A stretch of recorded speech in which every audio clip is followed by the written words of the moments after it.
The dust settled like judgment on Redemption Gulch, and in that terrible silence, every soul who had turned away felt the weight of their cowardice.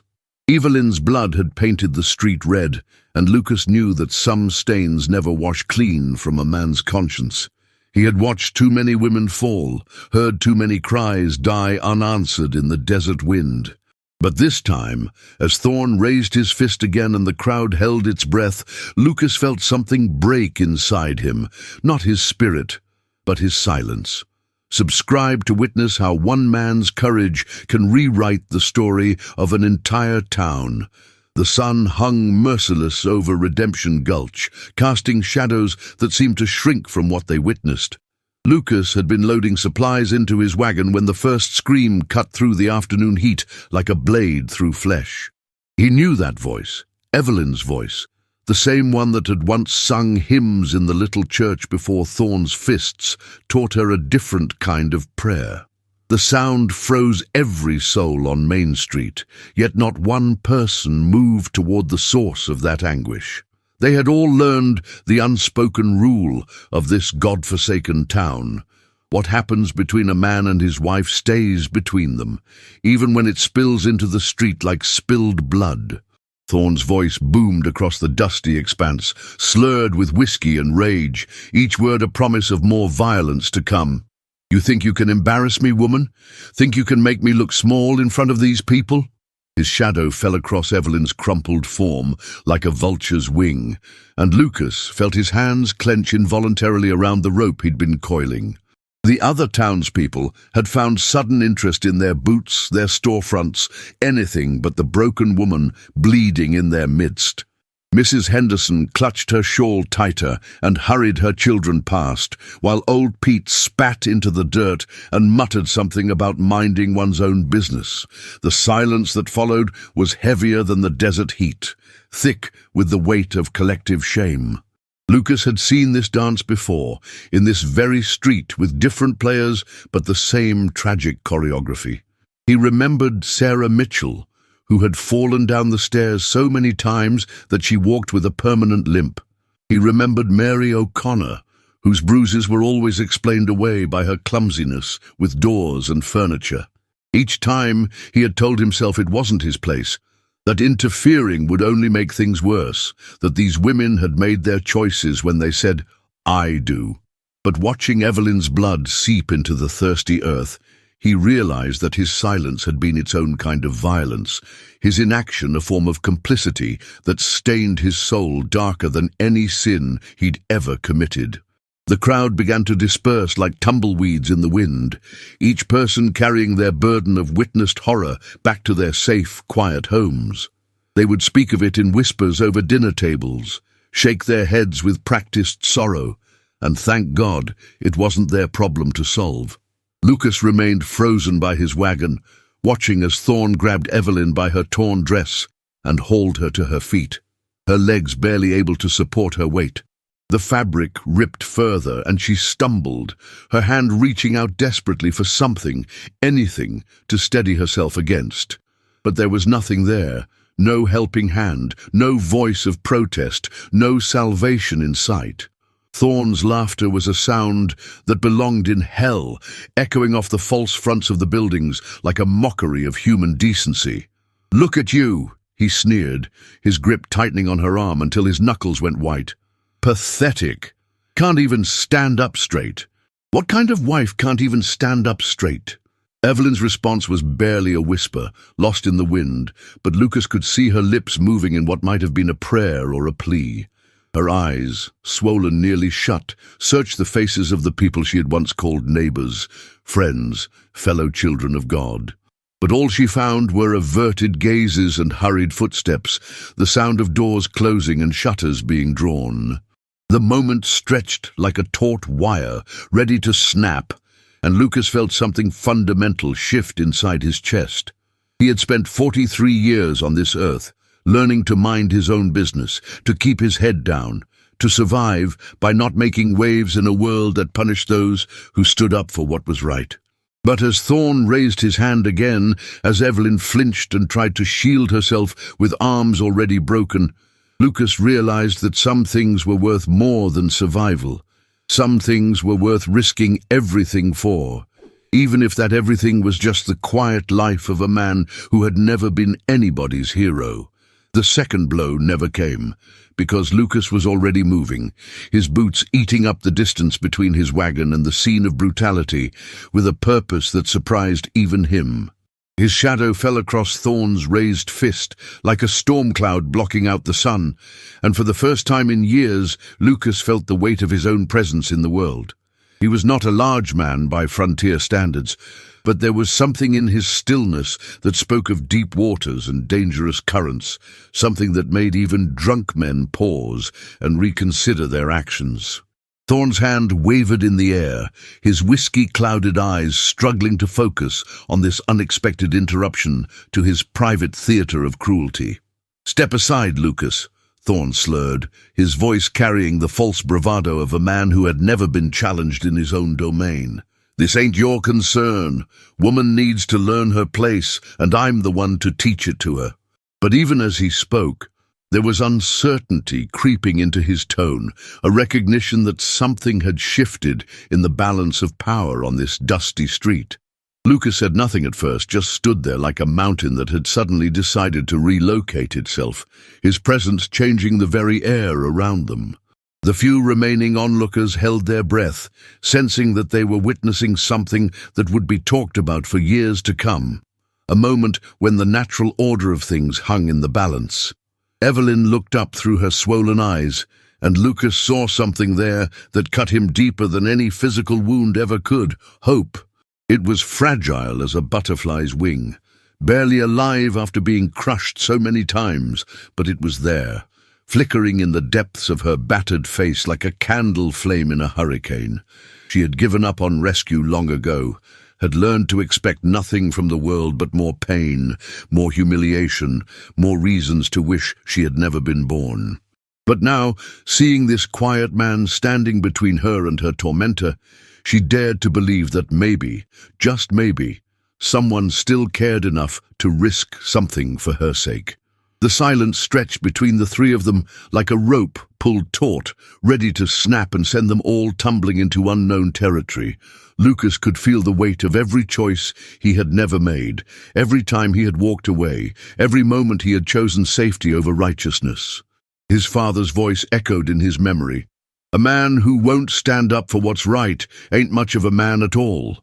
He had buried those words along with the old man, convinced that survival required compromise, that heroism was a luxury he couldn't afford.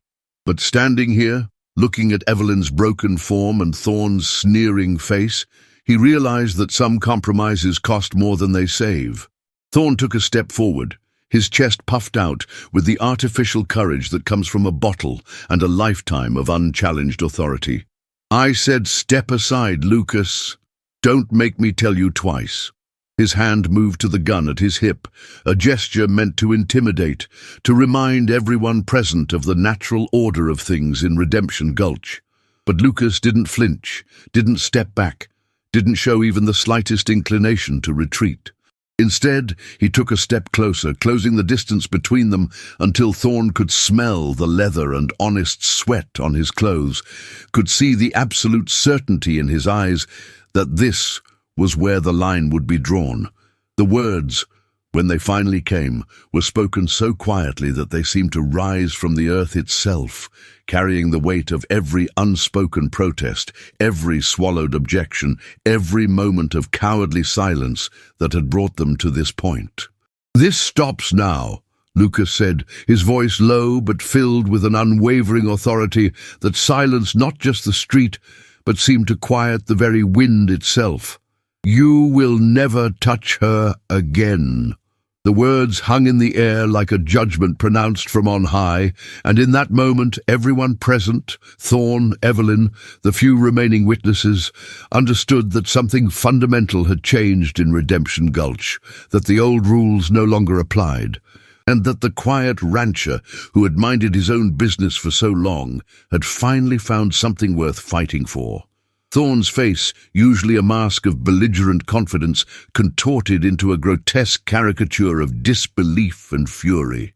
His hand, still hovering near his gun, trembled not with fear, but with the sheer audacity of being defied in broad daylight in front of the very people he had so long terrorized. He opened his mouth to unleash a torrent of curses, but the words seemed to catch in his throat, choked by the unexpected authority in Lucas's quiet declaration. The air crackled with an unspoken challenge, a silent duel of wills that held the entire street captive.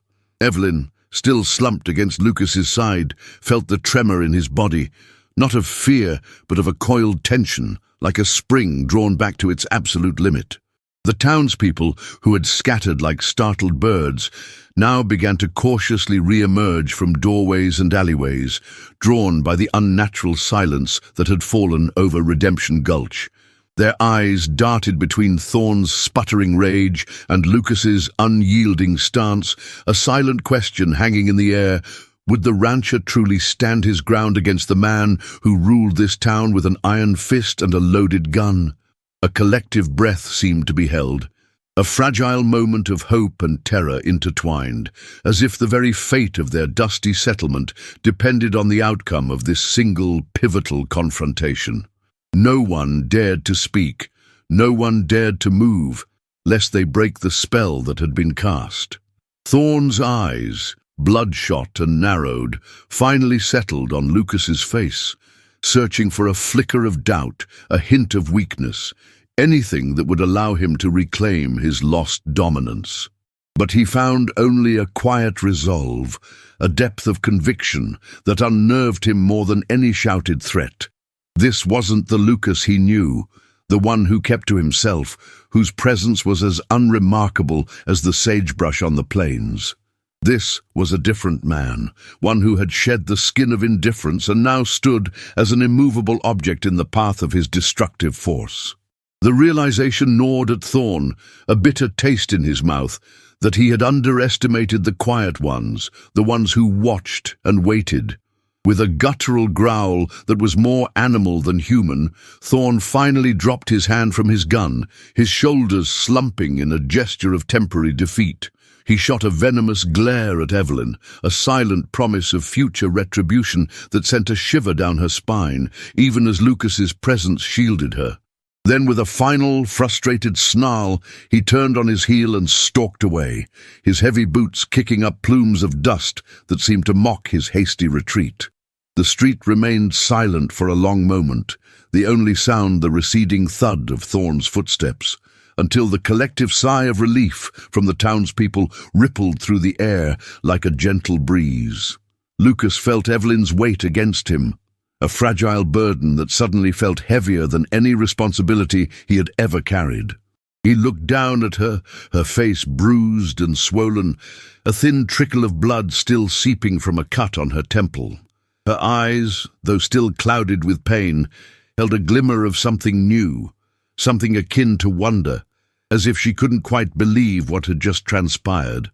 He had acted on instinct, on a sudden overwhelming surge of moral outrage, but now, with Thorn gone, the full weight of his actions began to settle upon him, a silent question echoing in the vast emptiness of the street. What now?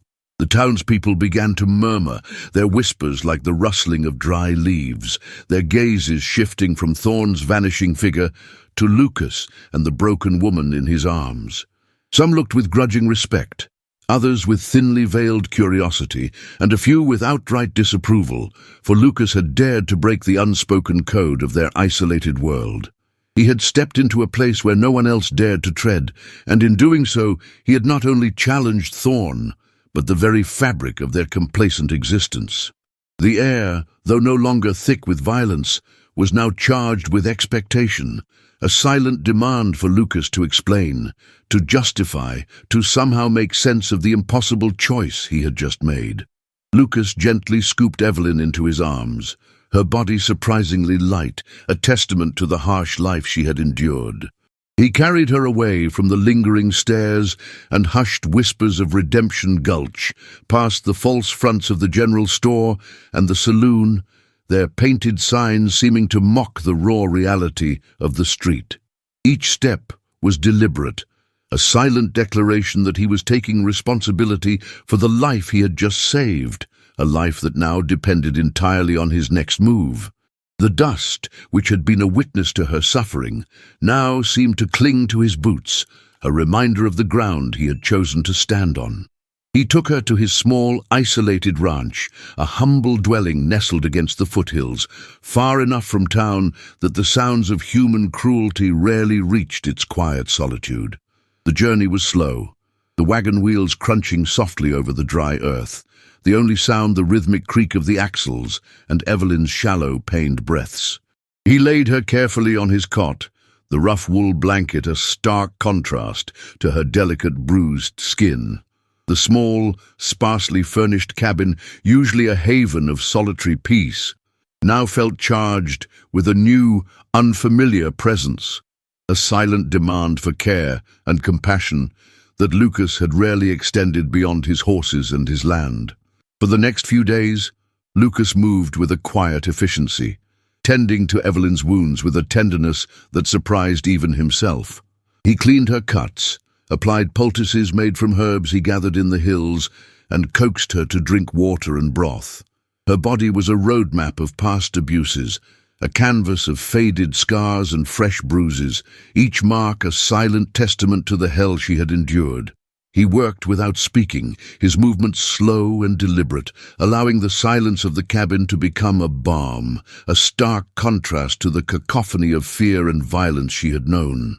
He felt a strange, protective instinct bloom within him, an unfamiliar warmth in the cold, hard shell of his solitary existence.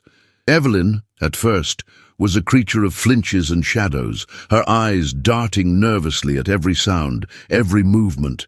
She ate sparingly, slept fitfully, and spoke only in whispers, her voice raspy from disuse and fear.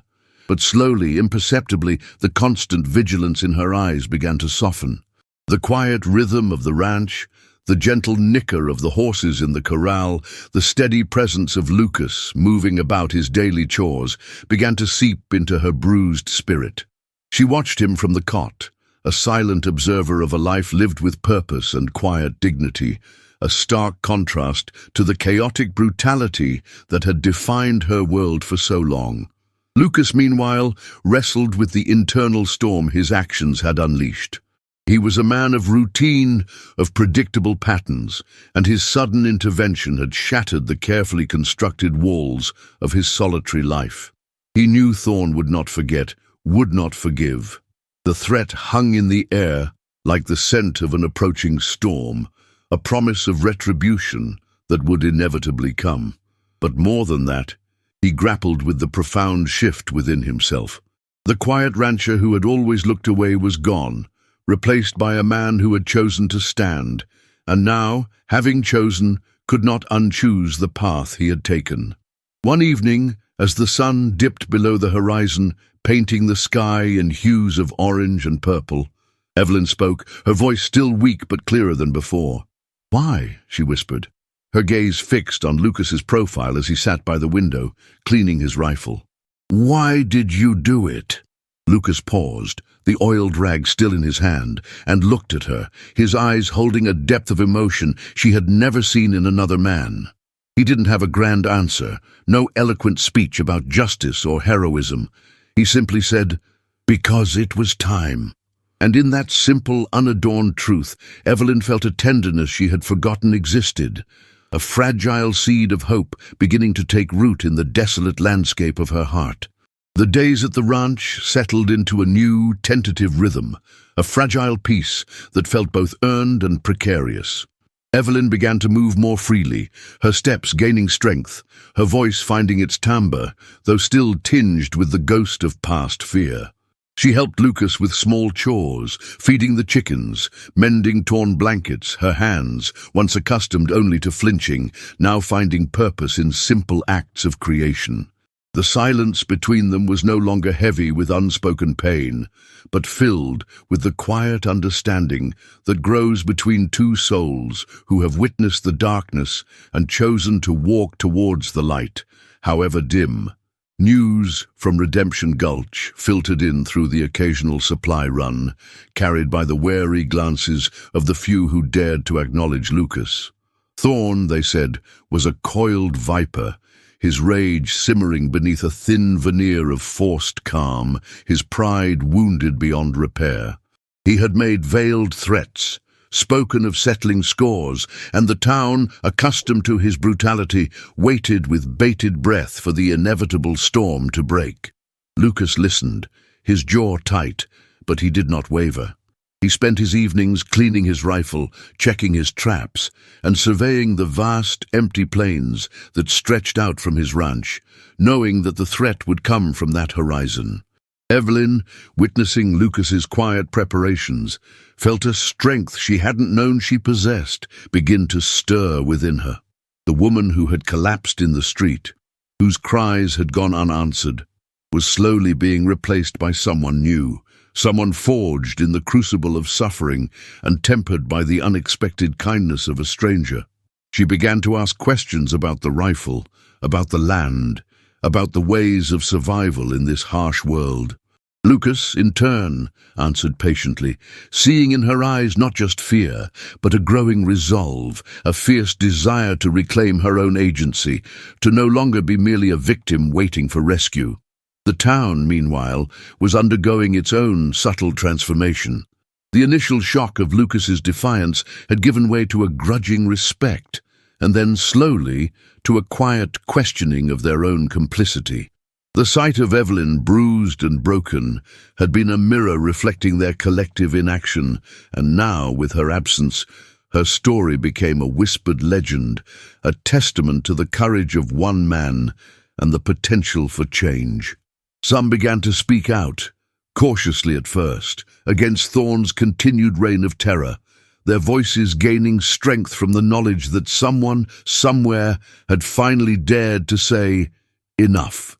One afternoon, as the sun beat down relentlessly, a lone rider appeared on the horizon, a dark silhouette against the shimmering heat haze. Lucas, who had been mending a fence, straightened, his hand instinctively going to the rifle slung across his back. Evelyn, who had been hanging laundry, froze, her eyes fixed on the approaching figure, a familiar dread coiling in her stomach. It was Thorn, of course, his presence a dark stain on the pristine canvas of the plains, his arrival inevitable, a final reckoning that had been brewing since the day Lucas had stepped between him and his victim. The air grew heavy, thick with the unspoken tension of the approaching confrontation. Lucas looked at Evelyn, and in her eyes he saw not the helpless fear of the past, but a quiet determination, a readiness to face whatever came, not as a victim, but as a survivor. He nodded, a silent acknowledgement of the journey they had both taken, and then turned to face the approaching rider, his stance firm, his gaze unwavering. The time for hiding was over. The time for silence had passed, and now, under the vast, indifferent sky, the true battle for Redemption Gulch was about to begin, a battle not just for Evelyn's freedom, but for the very soul of the town.